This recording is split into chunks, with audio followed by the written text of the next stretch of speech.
Hyperlight Drifter is a game that uses its medium to perfectly express the talents and messages of its creators, with awe-inspiring visuals, an incredible soundtrack, and a strong storytelling format. Hyperlight Drifter is art.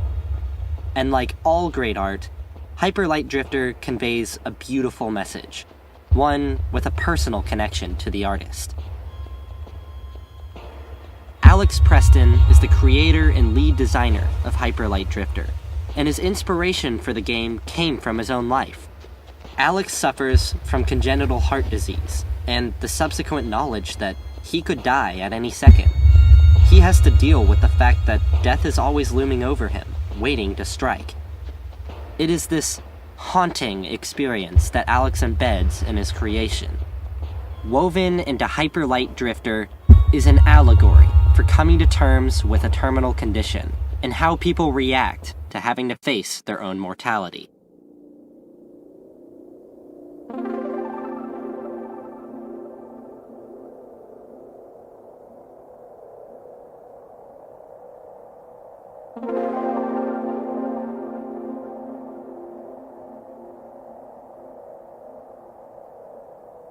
Hyperlight Drifter tells its story without a single line of dialogue. The only text you'll see in the entire game is tutorial text. Any character that speaks does so in a series of images. The only written information we get in the game comes from these monoliths, and even these need to be translated outside of the game to be understood. Even the names of each character or item or place are left unknown. So much in this game is abstract, in a way that transcends language. One person might call this northern boss the Hierophant, after its tarot card assignment on Steam. Another might call it the Jerk Pope, or even Priscilla the Parrot. But it is the same creature nonetheless. This abstract storytelling paves a clear path for the implementation of metaphor in Hyperlight Drifter. To understand the allegory that the game presents, however, it is important to first understand its components.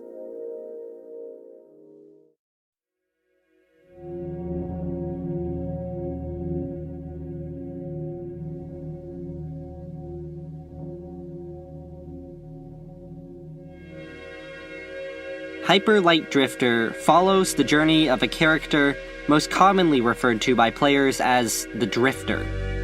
The Drifter, who is the main playable character in the game, represents Alex Preston, or at the very least, someone in his situation, someone facing an impending death. Like Alex, the Drifter is slowly dying from a terminal illness, and his starting goal, although not explicitly stated in the game, is said by Alex to be to seek out a cure, as any self-preserving creature would do. Yet, this search for the cure is not the Drifter's main arc of the story. In fact, there is no cure. The Drifter dies alone in an underground cavern with the ceiling collapsing over him. But it isn't a sad ending. Because Hyperlight Drifter isn't about searching for a cure from death. It's about something much more powerful.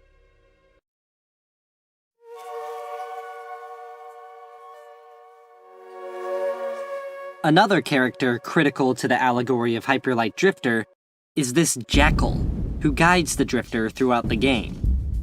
This mysterious canine, often referred to as Anubis, assists the Drifter in his journey of coming to terms with death. Anubis guides the Drifter to reach the immortal cell, a device that represents both the desire to live and the desire for immortality. This cell is protected by Anubis's foil in Hyperlight Drifter, a character often referred to as Judgment. Judgment represents the fear of death, which helps protect the desire to live. While these two are both integral tools for human survival, when we are faced with a looming oblivion, they can quickly turn against us. Just as Judgment corrupts the immortal cell as he protects it in the game, so too can the fear of death corrupt the desire for life when faced with the possibility of a permanent end. If the drifter wishes to make peace with his mortality, he must eventually face his fear and defeat it head on. The final component to cover is the Titans.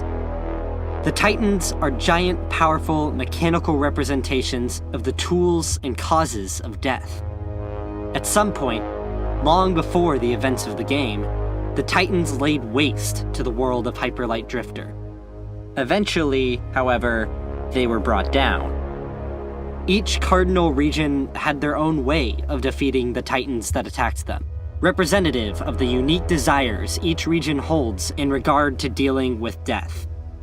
The remains of these Titans also serve a role in displaying how even the largest and most powerful beings, be they natural or artificial, eventually die and decay.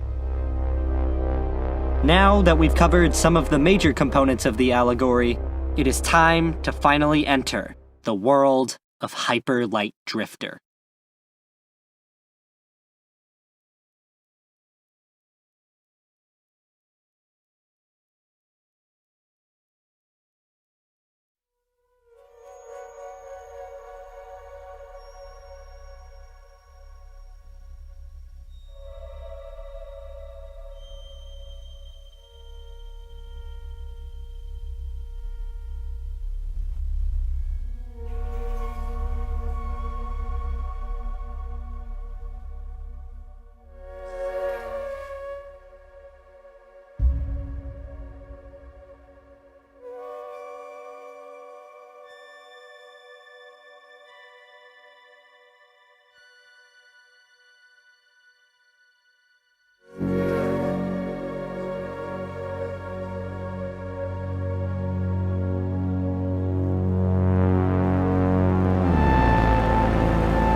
What you just saw was the opening sequence of Hyperlight Drifter. No words, no text, no explanation.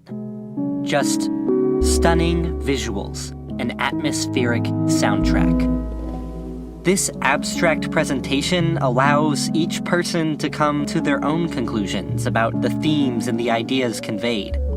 Additionally, given the intentional uninvolved nature of both Alex Preston and the rest of the development team, when it comes to interpreting this game, it is perfectly acceptable to find a different message than somebody else.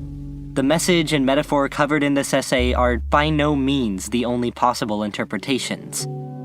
For example, just as much as it introduces the allegory of Hyperlight Drifter, the opening itself also serves to introduce the player to the world they are entering.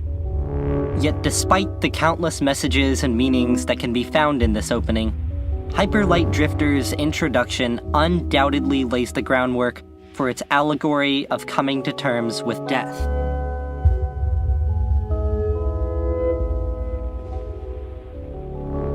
While this opening scene is packed with metaphor and information far outside the scope of this essay, the focus will remain on the key factors of Hyperlight Drifter's allegory. The first shot of significance to this metaphor is the imagery of 4 different animals in each of the 4 cardinal directions, offering pillars of light to the central depiction of Anubis. This shot alludes to the inhabitants of the 4 cardinal regions of Hyperlight Drifter, and their preoccupation with death. The next shot of importance depicts the Titans, looming in the background of the wasteland that they created. We are then introduced to the Drifter, and he in turn is introduced to the imagery of the tools of death and the corpses of those who have perished all around him. Yet, the Drifter is not fazed by this unpleasant scenery. It is only when death comes to him personally that his fear fully manifests.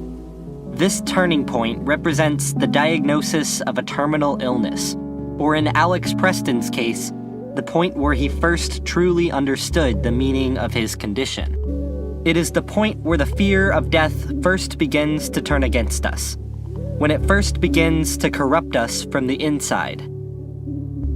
At first, the Drifter fights his fear head-on. Then, when this fails, he instead runs from it. Thinking he has escaped his fear, the Drifter defiantly draws his sword, only to be faced with the horrific sight of the tools of death, stirring up his sense of dread once more. This then shifts into a reminder of the inevitability of his death, as the Titans crumble before his eyes. The Drifter is then met by Anubis, who leads him into introspection, guiding him through his own mind towards the catharsis that he needs to reach. The Drifter sees his will to live, surrounded by the corruption of fear. He realizes that if he is truly to be at peace with death, he must get rid of this mental corruption. But when the Drifter tries to get close, to reach his corrupt will to live and reclaim it for himself, his fear paralyzes him, holding him back from being able to accept his fate.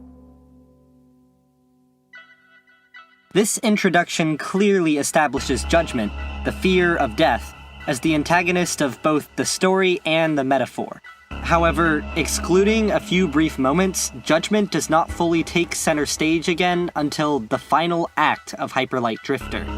Even so, his corruption is present throughout every region in the game. It is important to note that Judgment is not limited to the version that the Drifter sees. Judgment represents the fear of death, but this fear is unique to each individual person. Judgment manifests in different forms for different individuals, as evidenced by this character's description of him. This mirrors the abstract nature of fear itself. Each person experiences it in a unique way, but when described, it is easily identifiable. So while the Drifter doesn't see Judgment in any of the areas outside of the moments when he is dealing with his personal fear of death, Judgment as a concept is present in each of the regions, corrupting the ways their inhabitants cope with mortality.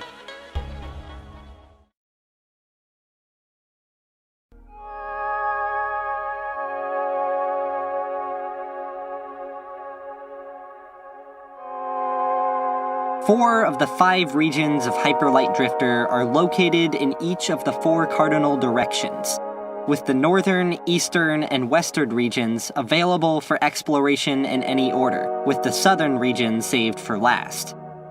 The fifth region lies in the center, a town that acts as a hub of sorts, where upgrades can be bought and each of the other 4 regions can be accessed.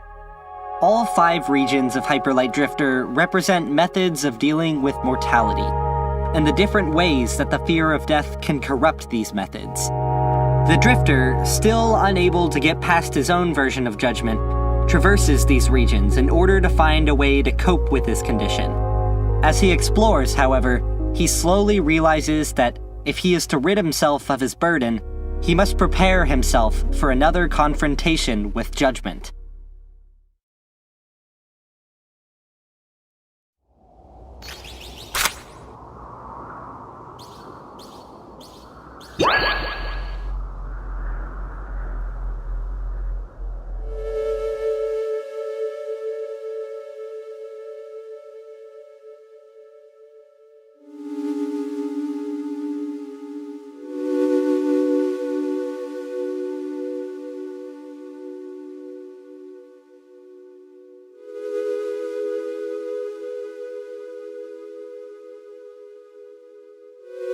The mountainous northern region of Hyperlight Drifter represents coping with death through religion. The story of this region is of 2 in-game religions, one providing a healthier outlook on life and death, and the other serving as a cautionary tale. The Drifter learns through the dialogue box of a bird hermit that the main society in the north used to be one of pacifist religion and in-depth ritual. The members of this old religion focus mainly on raising and caring for their young. This represents turning to religion when faced with death to make a mark on the world and leave it a better place. It represents the preparation for the afterlife, preparation for both oneself and the world they leave behind. However, from the same bird hermit, the Drifter learns how a group of dissenters obsessed with immortality formed a new religion and took over the north in a midnight coup, burning and killing any who would stand in their way. This new cult is based on attempting to evade death by sacrificing members, even sometimes their own young. The fear of death has corrupted the members of the cult, even to the degree that they blindly follow the orders of the Hierophant, a seemingly large and powerful leader who the Drifter reveals to be just a normal bird in a big suit. The Cult of the North displays how, while turning to religion can be healthy, turning to one out of the pure fear of death only leads to a loss of self. The northern region also represents the desire to escape and evade death, the desire to hide away from any possible danger. The northern region defeated their titan, overcame their allegorical cause of death, by simply living in the mountains, high enough to where it froze to death before it could ever reach them.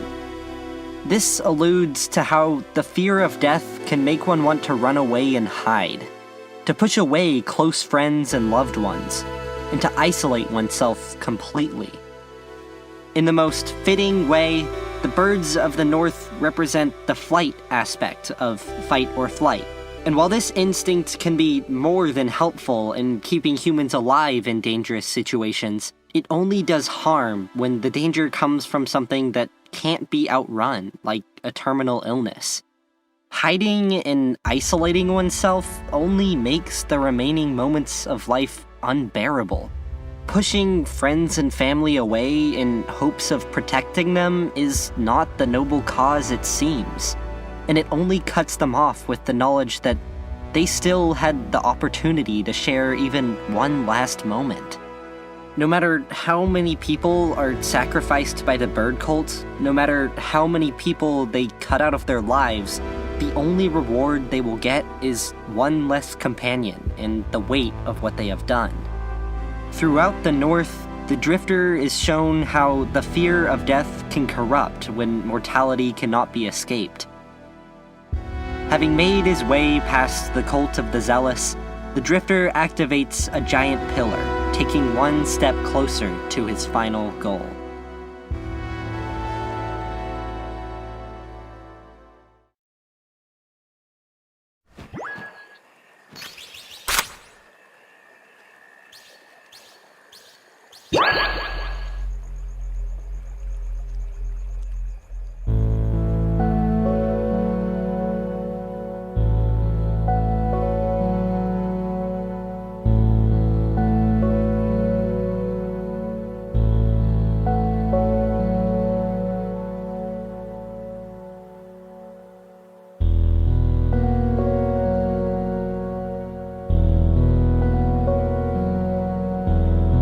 While the north may present the corruption of flight, the eastern region of Hyperlight Drifter strongly conveys a horrific fight response.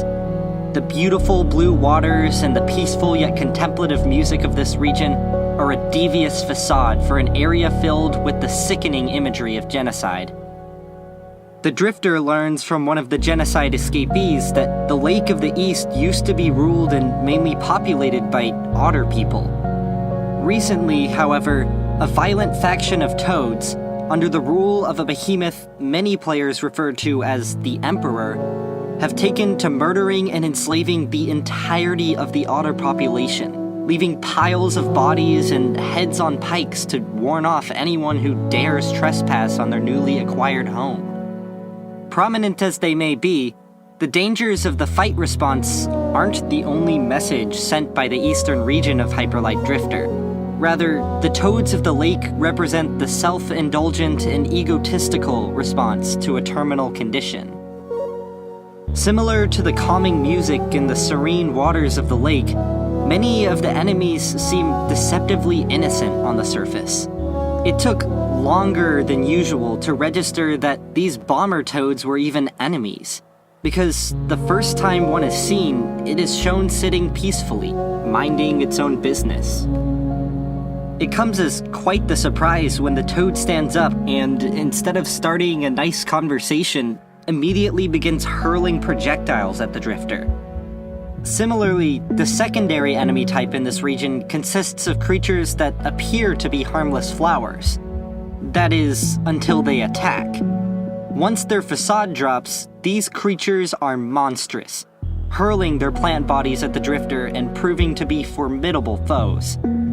This theme of deceptive appearances is representative of how, even though self-indulgence and egotism in response to a looming death can seem excusable and even normal on the surface, it distorts those that rely too heavily on it and takes from everything and everyone around them. This is not to say that those who may be a bit selfish or egotistic are doomed to commit genocide. Rather, the presentation of the East emphasizes that there are consequences to these approaches, giving ample warning to avoid an excess of these responses when faced with an impending death. The East also conveys the fear-driven desire to consume, to grow so large and strong that even death itself cannot bring down the end result. This desire to consume can clearly be seen in the Emperor, a gargantuan toad who introduces himself by eating the corpse of a dead otter. It can also be seen in how the toads banded together under the Emperor and took their now poisoned homeland for themselves. Despite the aggressive nature of the toads, the otters are never shown fighting back. To the Emperor and his followers, they are simply resources to be plundered in the corrupted goal of becoming stronger than death. It is unknown what specific role the otters played, but the Titan of the eastern region of Hyperlight Drifter was ultimately defeated by the lake itself. This Titan can be seen almost completely submerged underwater, desperately searching for a platform with which to pull itself out. The lake, immense in size and power, is not only able to drown a Titan, but also remains almost entirely unpolluted, retaining a pure and peaceful blue color even when filled with the bodies of giants and otters alike. The East, put simply, represents the desire to be the lake, to drown their cause of death through sheer volume alone. It represents the urge to take and use everything from one's surroundings, to outpace death, regardless of how this affects others. When taken to the absolute extreme, this reaction can needlessly drain everything from friends and family, leaving them unable to support themselves, all in trade for just a few more drops squeezed out of life. Again, however, this desire is not inherently wrong. There is a rather clear border between simply wanting to spend more time on this earth and pulling others down in an attempt to stay afloat. What is important about the message of the East is that it serves as a reminder that unless proper care is taken to still consider others, it can be difficult to tell when the line has been crossed. Having seen what he needs to from the East, the drifter activates the pillar of the lake and takes his next step towards an answer.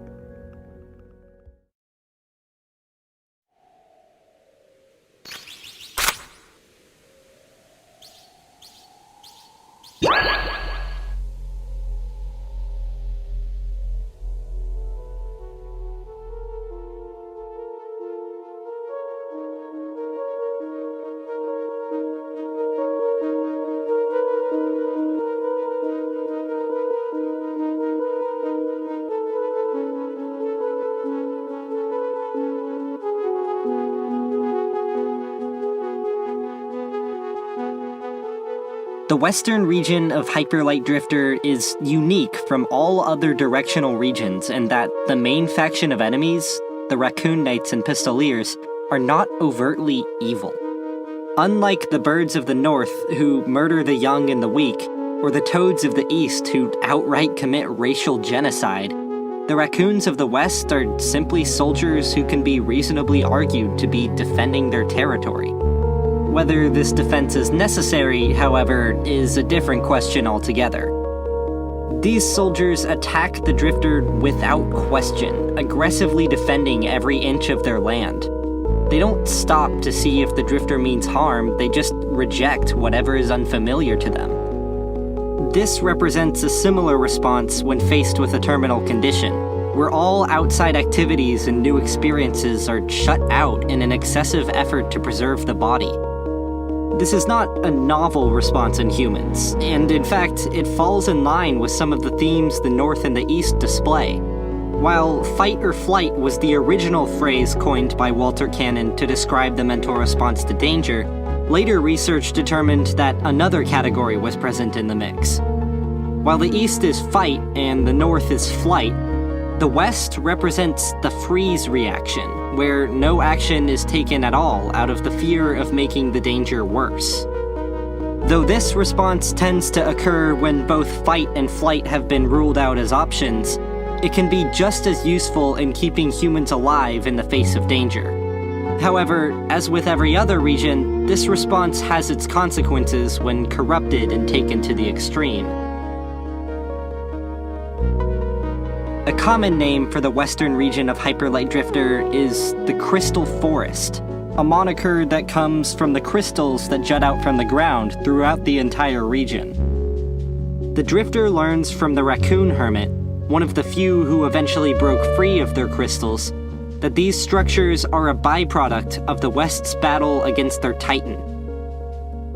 The West defeated their Titan by encasing it in crystal, representative of the desire to stop death's most useful tool, time.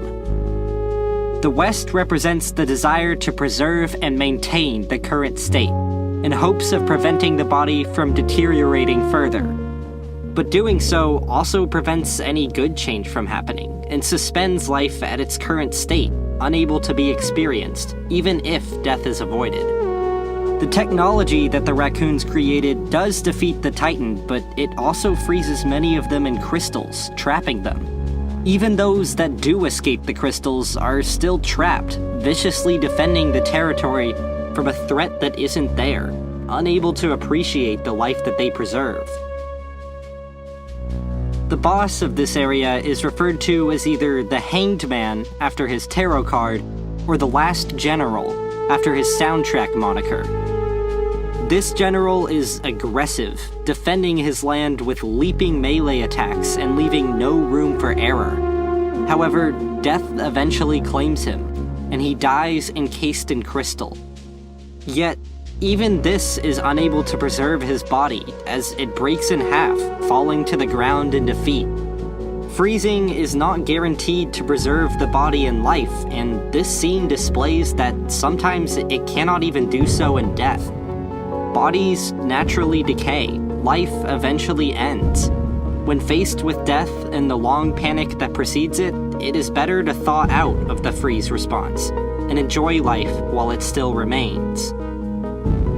The drifter, now having broken the stasis of so many, arrives at the Pillar of the West, activates it, and turns his focus southward.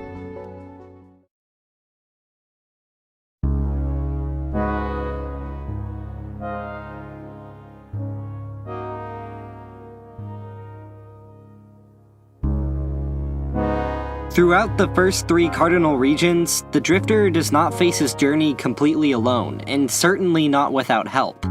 In fact, near the very beginning of the game, it is established that the drifter is unable to complete his journey by himself. Before properly exploring even a single region, the drifter collapses somewhere in the mountains, brought down by either his disease, his fear of death, or some combination of both. He is saved and brought to the central town by a mysterious character known most commonly as the Guardian. The Guardian makes most of the same journey as the drifter does. He visits each region, suffers from the same terminal illness, and faces his own version of judgment. Though the Guardian takes the same path as the drifter, he always seems to be one step ahead, with the drifter always catching up to him just as he finishes a battle. The Guardian represents a friend or mentor figure, perhaps even a parent, who is also facing a terminal illness, just a few steps ahead. Despite being much further along on his journey, the Guardian is more than happy to share his experience and advice with the drifter. This advice takes the in-game form of him telling the drifter where 4 of the modules in each region are. The Guardian, being further along in his journey and able to give advice to the drifter, at first seems much more capable and organized in his search to come to terms with his illness. By the time the drifter reaches the south, however, this is called into question. In one of the very first rooms of the southern region of Hyperlight Drifter, the Guardian is found doubled over in pain. It is soon very clear that the drifter is witnessing the Guardian's final moments. The Guardian takes the time to share one last bit of advice with the drifter, and then tells him about his plight. The Guardian speaks of how his entire family succumbed to the illness that now plagues him, and how he had to say goodbye to each and every one of them, and somehow still carry on. It was then that he encountered Anubis, signifying his own diagnosis with the condition and the starting of his countdown clock. The Guardian perishes in the company of the drifter, leaving it unknown whether he defeated his version of judgment or if he died afraid of the void that overtook him.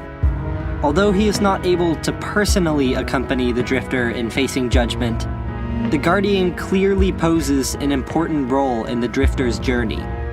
Anubis, the drifter's true guide, intentionally leads the drifter towards the Guardian in every region, clearly believing him to be a significant companion for the drifter to have. This highlights the importance of having someone to empathize with, someone who personally understands what it is like to be in the same situation. Though parting with the Guardian is heartbreaking, his presence ultimately helps the drifter along in his journey, making their companionship worth it in the end. After saying his final goodbyes, the drifter continues on, heading further into the south.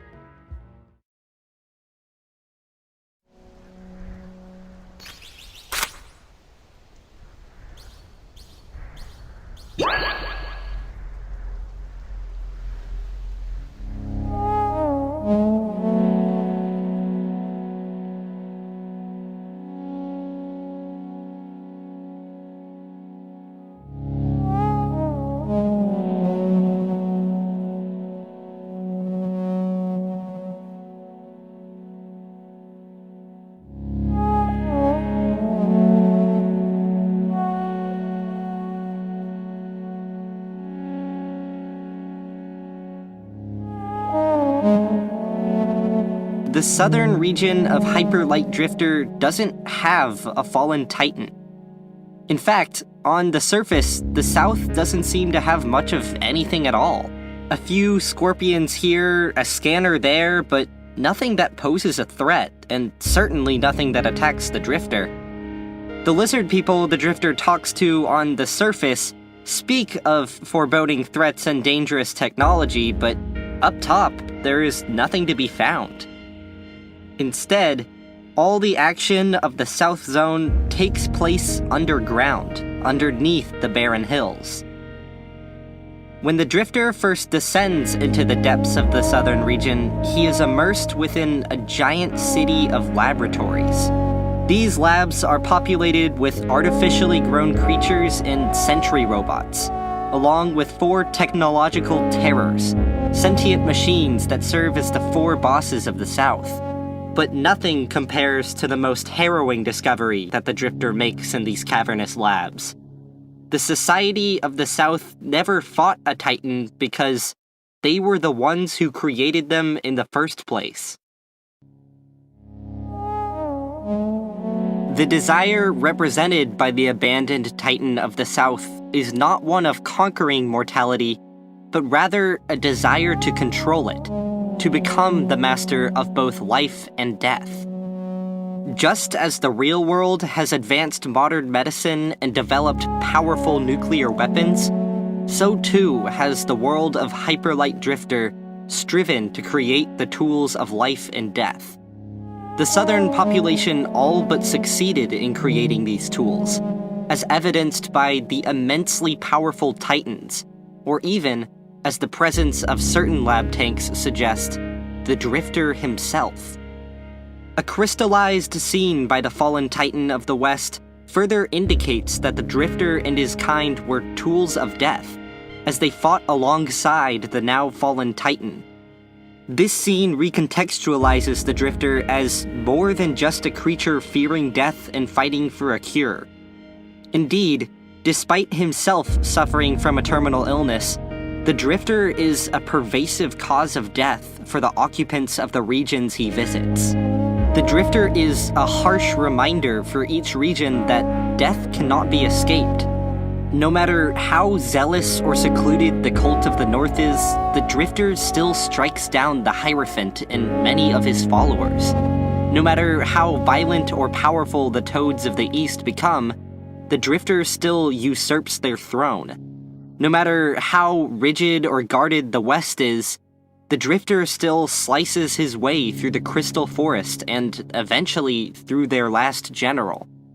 And finally, no matter the advances of the technology of the South, in spite of the fact that they themselves may have created the Drifter, he fulfills his role as the Hand of Death, bringing down the Reaper, the Summoner, the Sorcerer, and finally, the Archer.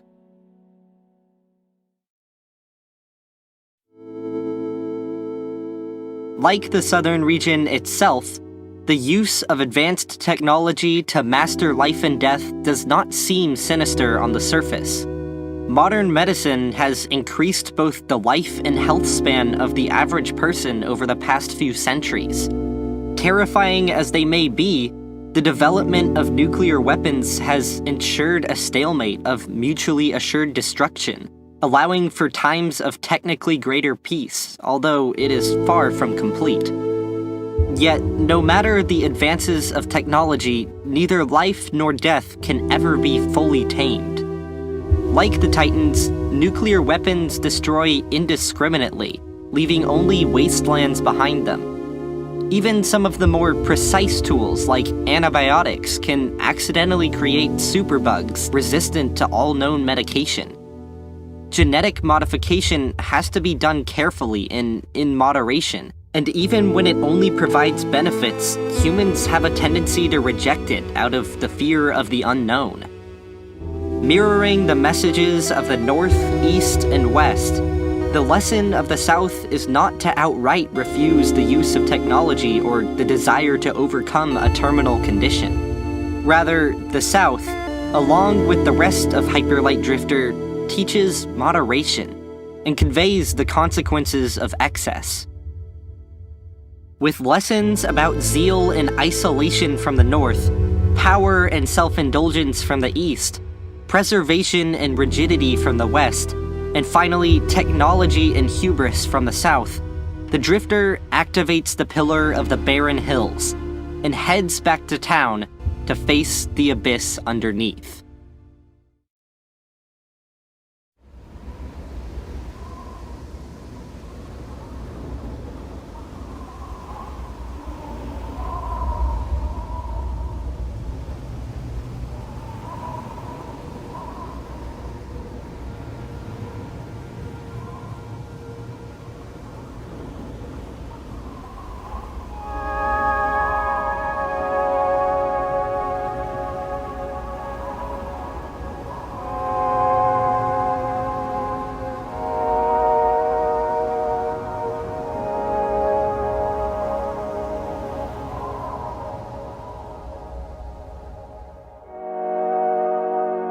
The central town of Hyperlight Drifter is the only place where combat and violence are not permitted. Within the bounds of this town, the Drifter cannot slash his sword, shoot his gun, or even aim. Each input is instead replaced with a more appropriate gesture. One of the only places the Drifter can perform his usual actions is on this field, as he unsuccessfully tries to defeat a small child at this game's version of soccer. Other than this, however, the town is mostly conflict-free. The town represents the ignorance of death, a unique approach compared to every other region's portrayal of going head-to-head with mortality. Nevertheless, it certainly seems like the central town has found in ignorance the most successful way of coping with death. Absent from this region is the violent fervor of the north, the ruthless genocide of the east, the cold retaliation of the west, or the malicious technology of the south. Instead, people play instruments, tend to gardens, watch peacefully as their child dominates a grown man in soccer, run stores and shops, and live pleasant lives in general. Out of every region in Hyperlight Drifter, the central town is by far the most civilized. Yet despite being much more successful than the other regions, the town's coping mechanism does come with a few consequences. At the end of an alley in an empty corner of town, the Drifter finds a man slowly drinking himself to death.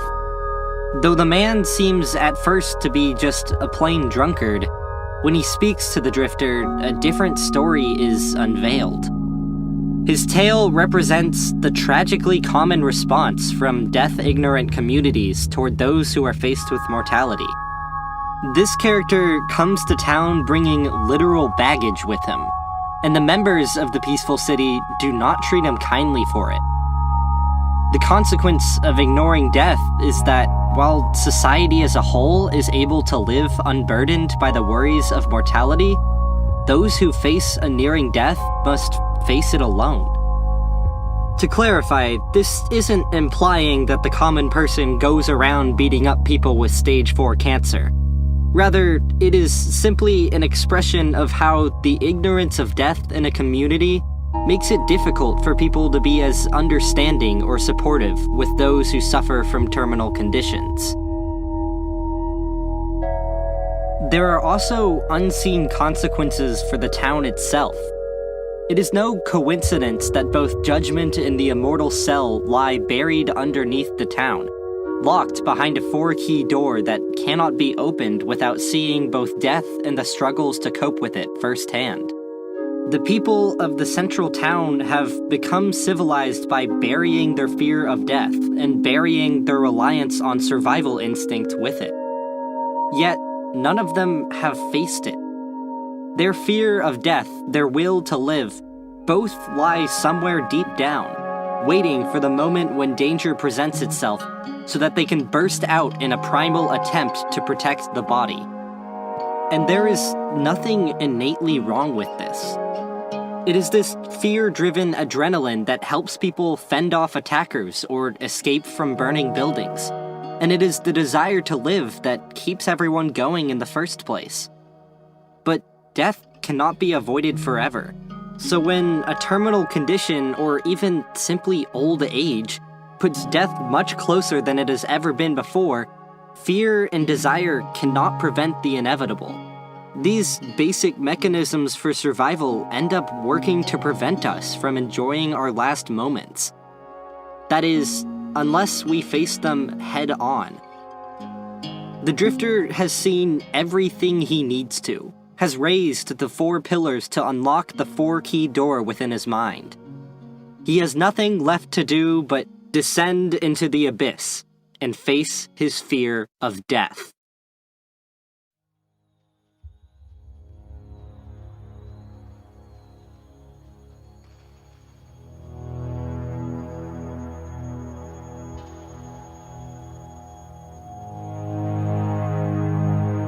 The drifter descends into a giant underground world, viewing all around him the representation of the inner mechanisms of his mind. He sees once again the imagery of the animals with their pillars of light, and though this is closer to being a tie-in with the lore of the game, it still serves its purpose as a reminder of the 4 regions' obsession with death, an obsession that the drifter has by now internalized. The drifter walks past, and his path leads him to the top of a giant staircase. He descends further down, into the deepest parts of his mind. Judgment flashes menacingly from place to place, trying to intimidate the drifter away from confrontation. But the drifter knows what he must do, and he is running out of time to do it. Finally, he arrives at a giant hangar door with a beautiful symbol in the center, but he knows the corruption that lies behind it. He opens the door and is met with the horrific sight of his corrupt will to live.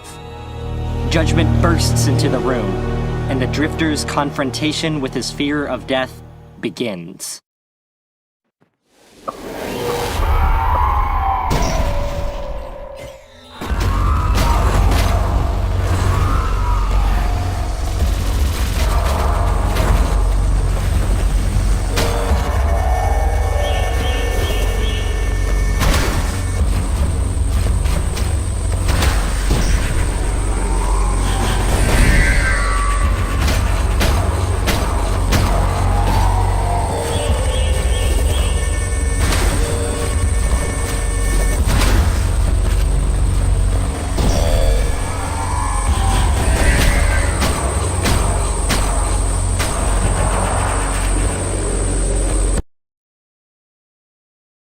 After a long and hard-fought battle, judgment finally yields.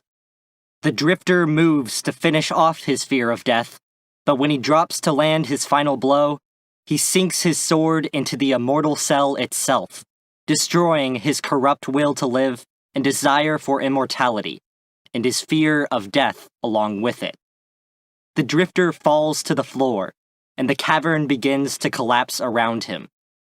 He stands up, coughing up blood as he tries to escape the falling rubble. The drifter can no longer do anything but run.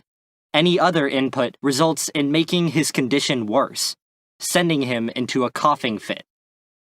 The drifter cannot rush death, cannot fight it, or do anything about it. He can only follow as Anubis patiently guides him to his final resting place. The drifter does not exit the way he came. Instead, he arrives at a darker version of where he first woke up. His journey to come to terms with death has brought him to the same place as he started. Only now, he can see the darkness around him for what it truly is. The drifter leans up against the wall and slides down into a sitting position as Anubis watches over him. The drifter has completed his journey. He has finally come to terms with his condition. The drifter fades away as the rubble falls around him, but he is not afraid. Having defeated his fear of death, the drifter is able to be at peace in his last moments, and he passes away with the final vision of a serene ocean and a beautiful sunrise.